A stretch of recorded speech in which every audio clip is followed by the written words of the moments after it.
everyone, it's Kelly Marie Alvarez from Fawn here, and today I am showing you this fun exclusive stamp from Fawn for Simon Says Stamp-Stamp-tember events. I'm so excited about those cute little birds and the feathers and the branch. It's all so much fun, so let's go ahead and make a card with it. Here I have Fawn's stitch rectangle dies, and I'm trying to decide which one to use, and I like to lay out my stamps, and it kind of gives me an idea of how everything's going to look. And that's one thing I love about clear stamps, is you can kind of set your card up before you even stamp it. And now that I've chosen my rectangles, I can go ahead and die cut them out of some white cardstock. And you'll see how nicely those line up with that great stitching detail. Now I thought it would be fun to create my own custom pattern paper, so I'm going to go ahead and set both the large feather and the smaller feather up on some blocks, and I'm going to use Memento Tuxedo Black ink so that I can Copic color later, and I'm just going to start stamping these leaves all the way around the outside part of this die cut piece. And I'm going to alternate between the large feather and the smaller feather, that way I can really decide where each one's going to go and get a really nice variety.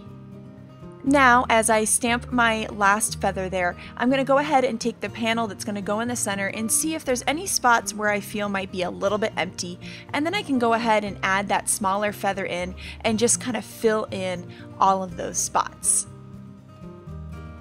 One last quick feather and my pattern is all done, and now I'm ready to add some Copic marker coloring. And I'm going to do some really simple 2-color shading because I'm going to have to color a lot of feathers, so I thought I'd better make it pretty easy. So what I'm doing is putting my lightest color down in the center, then layering over my darker color over that center piece, and then I'm going to blend that out and fill in the rest of the feather. And I'm going to use this method no matter which color I'm doing. I'm still going to use the same method. That way the leaves all kind of coordinate, and it adds a little bit of shading, but it's easy to do a lot of them, which is really nice.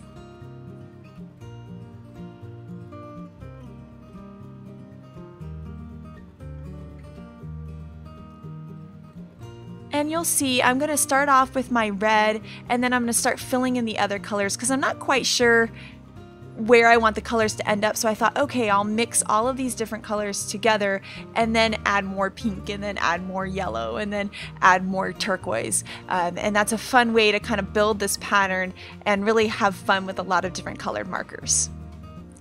So I decided to lay that panel on top, and I started realizing that it kind of needed a 4th color, but I didn't want to introduce something too different. So I decided to use a lighter turquoise there to fill in some of those fun feathers. And then now I can just add my last color. And now, as I laid my white stitch piece on it, I realized that I thought it kind of needed a colored background. And so I decided to use my markers to create a background. And you'll see I'm testing it there in a part that's going to be covered up in case I didn't like it. And I thought it looked pretty cool. So I'm going to go ahead and use this really light BG10 marker to just start filling in my area. And you can see I'm just marking off the sections that don't need color because it's going to be covered up. And I'm just going to go all the way around really simply around those feathers and create my own colored base too. I'm going to go ahead and stamp out these cute little hugging birds here with some Memento Tuxedo Black ink so that I can color them in with Copics. And you'll see I'm going to stamp them out twice, and that's because I tend to make mistakes, so I always like to stamp it out twice so I have another one to work with if I happen to mess up. And then I'm going to use similar colors from the leaves to do some really cute shading on the birds.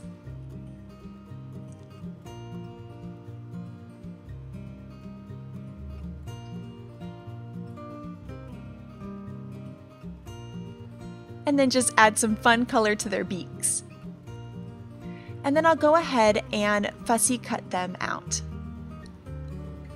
Once they're all cut out, I would like to clean up the edges a little bit because my cutting's never quite perfect. So I'm using a Memento Tuxedo Black marker just to go around all of the edges and give it a really nice finished look.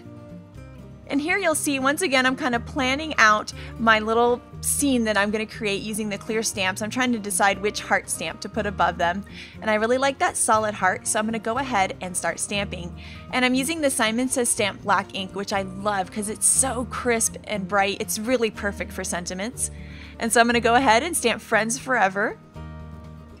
And then I'll use some slate colored ink to stamp the little wire for the birds to stand on. Then I can go ahead and add the birds to that in some Simon Says Stamp black ink, and then I can layer out my colored and cut piece right on top. So as I laid my finished panel over top, I thought it was kind of getting lost in all of those feathers. So I'm using some American Crafts cardstock here in this really great kind of raspberry color that coordinates, and I just created a little 1/16 of an inch border all the way around, and I thought it really made the panel pop off the top of the card. And so now I can use my Martha Stewart scoring little mini board here to score my standard size card base. And I'll go ahead and just fold that edge down, make it really nice and crisp. And then I thought it would be fun to decorate the inside of my card. I don't do this very often, but I think it's really cool to have a fun little surprise for the recipient inside of the card, and I really wanted to use this little heart border stamp in these music notes too. So I thought this would be a fun way to just add some extra surprise for my card, and then I'm going to use the same Copic colors just to fill in those hearts. That way it all coordinates. And I think it just looks so cute. It would look really cute on the outside of the envelope too. Then now I can go ahead and adhere my panel to my card base. And then you'll see that the card is all done, and I just love how it turned out, and I cannot wait to see what you guys create with this fun exclusive stamp set for STAMPtember. Please share with us, I can't wait, and I hope you guys have an absolutely amazing day. Bye!